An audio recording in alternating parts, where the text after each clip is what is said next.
Assalamualaikum warahmatullahi wabarakatuh. Perkenalkan, nama saya Muhammad Aranggoro. Saya akan mempresentasikan tentang menjaga keanekaragaman hayati. Sebelumnya, kita semua tahu bahwa Indonesia adalah negara yang sangat kaya akan alamnya. Dari hutan tropis yang luas, laut yang biru, hingga pegunungan yang hijau. Semuanya menyimpan kehidupan yang luar biasa. Tapi apakah kalian tahu istilah keanekaragaman hayati?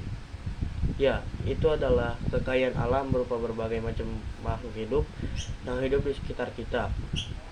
Mulai dari tumbuhan, hewan, hingga mikroorganisme kecil yang tak terlihat mata. Keanekaragaman hayati sangat penting bagi kehidupan manusia. Karena dari sanalah kita mendapatkan udara bersih, air, makanan, dan obat-obatan alami.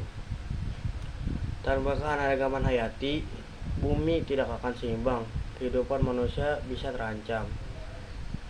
Sebelumnya, apakah kalian tahu apa itu keanekaragaman hayati? Ya, saya akan menjelaskan dari pengertian apa itu keanekaragaman hayati. Keanekaragaman hayati atau biodiversity mencakup 3 tingkatan utama.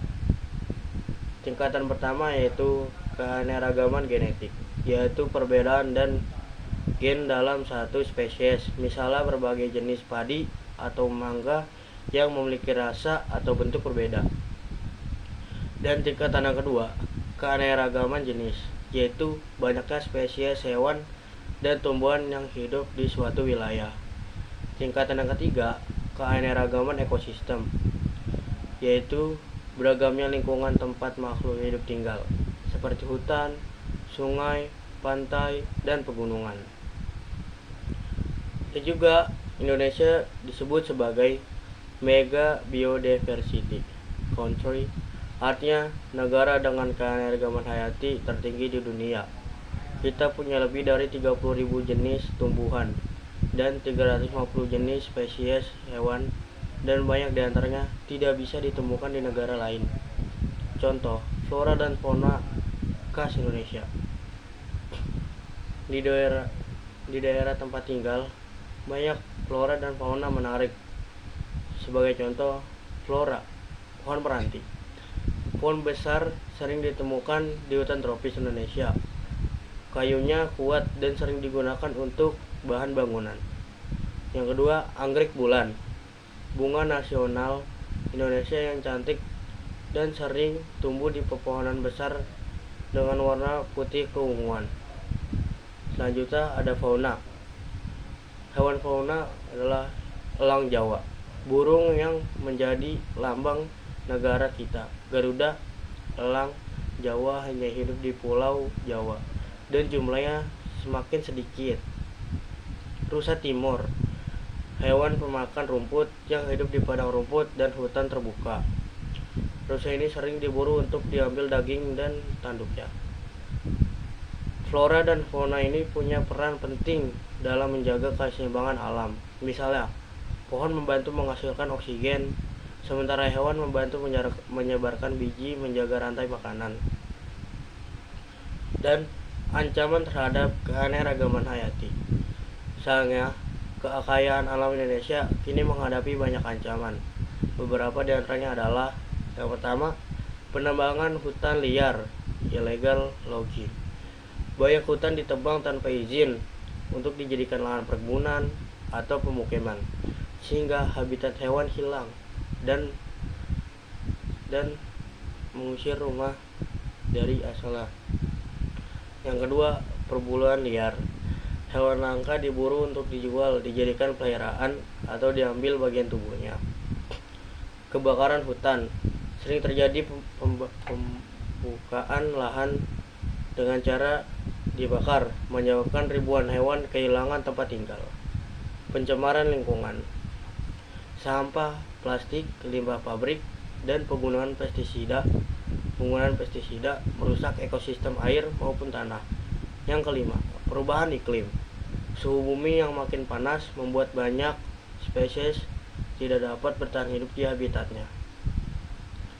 Jika ini terus dibiarkan, flora dan fauna langka seperti orangutan, harimau Sumatera, dan anggrek hitam bisa punah dan ekosistem kita akan rusak parah.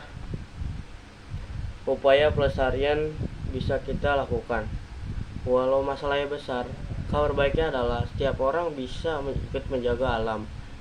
Kita tidak perlu menjadi ilmuwan atau aktivis besar untuk peduli pada lingkungan. Beberapa hal sederhana yang bisa kita lakukan antara lain adalah: yang pertama, menanam pohon atau merawat pohon di sekitar rumah kita atau dimanapun. Yang kedua, tidak membuang sampah sembarangan, terutama plastik, karena bisa mencemari sungai dan laut.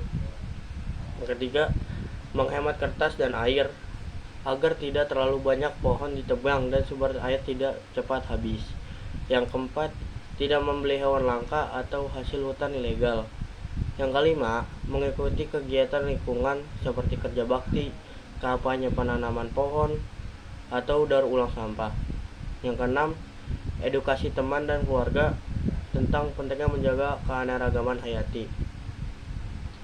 Dan dari situlah setiap langkah kecil kita akan memberi dampak besar jika dilakukan bersama-sama. Penutup dan pesan inspiratif dari saya, teman-teman, bumi ini bukan milik kita. Ia juga rumah bagi jutaan makhluk hidup lainnya. Burung, pohon, serangga, ikan, dan hewan-hewan kecil di sekitar kita. Jika tidak bisa menjaganya, maka kita juga akan kehilangan keindahan dan sumber kehidupan itu. Mari kita mulai perubahan dari diri sendiri. Rawat tanaman di halaman, jangan buang sampah sembarangan, dan cintai semua makhluk hidup di sekitar kita. Karena menjaga alam seperti menjaga masa depan kita sendiri. Dan sekianlah video dari presentasi tentang menjaga keanekaragaman hayati. Kurang lebihnya mohon maaf. Wassalamualaikum warahmatullahi wabarakatuh.